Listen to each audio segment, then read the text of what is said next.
ታሪክ ይደገማል ሲባል አላምንም ነበር። እንግዲህ በኑሐሚን ላይ የተፈጠረው ነገር እንግዲህ በጣም አሳዛኝ ነው።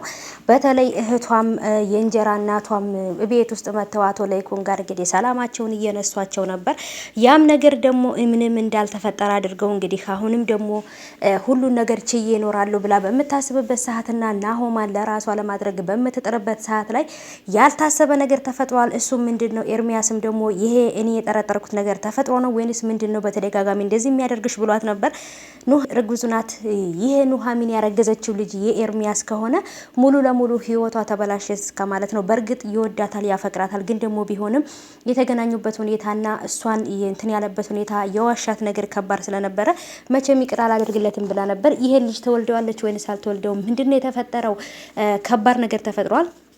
ሰላም ውድ የተከበራችሁ የቻናሌ ተከታታዮች እንዴት ናችሁ? ከኔ ጋር ሁሉ ሰላም ነው። ሰላማችሁ ይብዛልኝ ባላችሁበት ውድ ቤተሰቦቼ። ለቻናሌ አዲስ ከሆናችሁ ሰብስክራይብ አድርጋችሁ ቤተሰቡ ነው። ነባሮች እንኳን በሰላም መጣችሁ ብያለሁ ውዶቼ።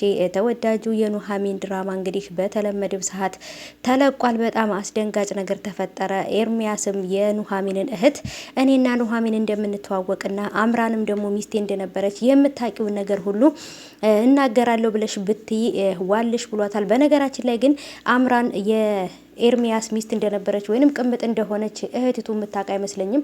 አምራንም እየተከታተለቻት እንግዲህ የቤቱን ያለው ነገር አንዳንድ ነገር ሚስጥር እንድትነግራት እየጠየቀቻት እንደሆነ የኑሐሚን እህት ማለት ነው ለወይዘሮ ዝናሽ እያመጣች ወሬ እያቀበለችላት ነበር። ወይዘሮ ዝናሽም ደግሞ ይሄንን በያት እያለች የምትላትን ነገር እየወሰደች ውሸት እየነገረቻት ከዛን ገንዘብ እየተቀበለቻት ነው። ይሄ ሁሉ ነገር የሚፈጠረው ለምንድን ነው? አምራን ከናሆም እንድትርቅ ስለምትፈልግ ነው። ወይዘሮ ዝናሽ እናቱ ማለት ነው። ይችኛይቱን ብትሆን ለቤተሰቦቻችን ክብር አትመጥንም፣ እንደዚህ አይደለም እያለች በጣም በቃ የልጇን ሕይወት በራሷ እንትን ልታስኬደው የምትፈልግ እናት ናት። እንግዲህ ወይዘሮ ዝናሽ አቶ ላይኩን ደግሞ አሁን ላይ ካሉ ከሰለጠኑ አባቶች ልጄ የሚፈልገው ነገር እንጂ እኔ በሱ ሕይወት መግባት አልፈልግም ብሎ ከሚያስቡ አንዱ ነው። ግን ደግሞ ለልጁ የሚጠቅመው ነገር ያውቃልና ለሱ የሚጠቅመው ነገር ለማድረግ እየሞከረ ነው አባትየው።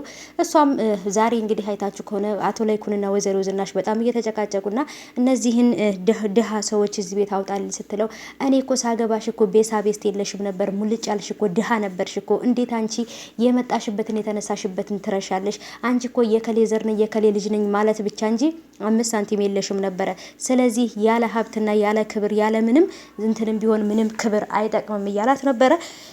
እሷም ቢሆን እንግዲህ በዚች ልጅ የተነሳ በኑሐሚን የተነሳ አባት ዛሬ በጥፊ መታኝ ብላ ለናሆማ ነግራው ነበር። ናሆማም ደግሞ እንግዲህ የተናገራት ነገር ነበር ኑሐሚንን። ምክንያቱም ይሄን ነገር የምታደርጊው እኔ በጊዜ ሁኔታ እምወድሽ ማፈቅርሽ መስሎሽ ከሆነ በጭራሽ እንዳተሳሳች፣ እኔ መቼም ልወድሽን አላፈቅርሽ አልችልም ብሏታል። እሷም ደግሞ ይሄንን ያለውን ነገር እንዴት እውነትህን ነው ምን እያልክ ነው ብላ ነበር ያለችው። እሷም ደግሞ በእርግጥ እያመማት እንደው እያስመለሳት እንደሆነ ምናምን ታውቃለች፣ ግን ሌላ በሽታ ነው የመሰላት እንጂ እርግዝና አልመሰላትም። ይሄም ያረገዘችው ልጅ እንግዲህ ክብሯንና ማንነቷን ለሰጠችው ሴትነቷን አሳልፋ የሰጠችው ኤርሚያስ ነው። ከኤርሚያስ ውጪ ሌላ ወንድ አታውቅም። ስለዚህ ልጁ የኤርሚያስ ነው የሚሆነው። ስለዚህ ያለምንም ጥርጥር ከዚህ በኋላ ናሆም ጋር የምትሆንበት እድሏ ዜሮ ነው ማለት ነው። ምክንያቱም ምንም አይነት እድል የላትም። የኤርሚያስን ልጅ እርጉዝ ሆና ከናሆም ጋር መኖር አትችልም። እዚህ ጋም ደግሞ አምራንም ያረገዘችው የኤርሚያስ ልጅ ነው። እዚህ ጋም ደግሞ ኑሐሚን ያረገዘችው የኤርሚያስ ልጅ ነው። ስለዚህ ኤርሚያስ ሁለቱንም ልጆች ሊያሳድግ ነው ወይንስ ደግሞ አንድ ልጅ ሊያሳድግ ነው? ወይንም ደግሞ ምንም ነገር ሳትናገር ሄዳ ካስወጣች አላቅም እንጂ ብቻ ግን በጭራሽ የማይሆን ነገርና እየተፈጠረ ያለው ነገር እሷን ስትረስ ውስጥ የሚከታት ጭንቀት ውስጥ የሚከታት ነው። አሁን ላይ ምን ማድረግ እንዳለባትና ምን መወሰን እንዳለባት በጣም ግራ ተጋብታለች። እውነትም ደግሞ እኔ በሷ ቦታ ብሆን እዚህ ጋር አምራን ያረገዘችው የናሆማ ልጅ ሳይሆን የኤርሚያስ ልጅ ሊሆን ይችላል። በእርግጥ ደግሞ ልጁ የአምራን ልጅ የናሆማም ሊሆን ይችላል። ምክንያቱም ናሆማም ጋር ኤርሚያስም ጋር ግንኙነት ስለነበራት ከማንግሹ እንዲያረገዘች አታቅም። አምራን አሁን ላይ ጎዳና ላይ ነው ያለችው ማለት ነው። ምክንያቱም በቃ ወይ ከዚህኛው ሳትሆን መሀል ላይ እየተወላወለች ነው ማለት ነው። እዚህ ጋም ደግሞ እንግዲህ ከኑሐሚን ጋር ነበር ኤርሚያስ። ስለዚህ ልጁ የማን ሊሆን ይችላል አላቅም። ብቻ ግን በጣም ነገሮች አወዛጋቢ ናቸው። የኑሐሚን ግን እርግጠኛ ነኝ የኤርሚያስ ልጅ ነው የሚሆነው። ናሆማ እንግዲህ ይሄን ነገር እያወቀ ድጋሚ ከልጅ እንዳረገዘች እያወቀና የሰው ልጅ እንዳረገዘች እያወቀ በድጋሚ ከኑሐሚን ጋር ይሆናል ብዬ አላስብም። ስለዚህ ኑሐሚን ህይወቷ በጣም ከባድ ሆኖባታል። እዚህ ጋር አምራን አለች፣ እዚህ ጋር ደግሞ የናሆም ቤተሰቦች አሉ። ምን እንደምታረግ ግራ ገብቷታል።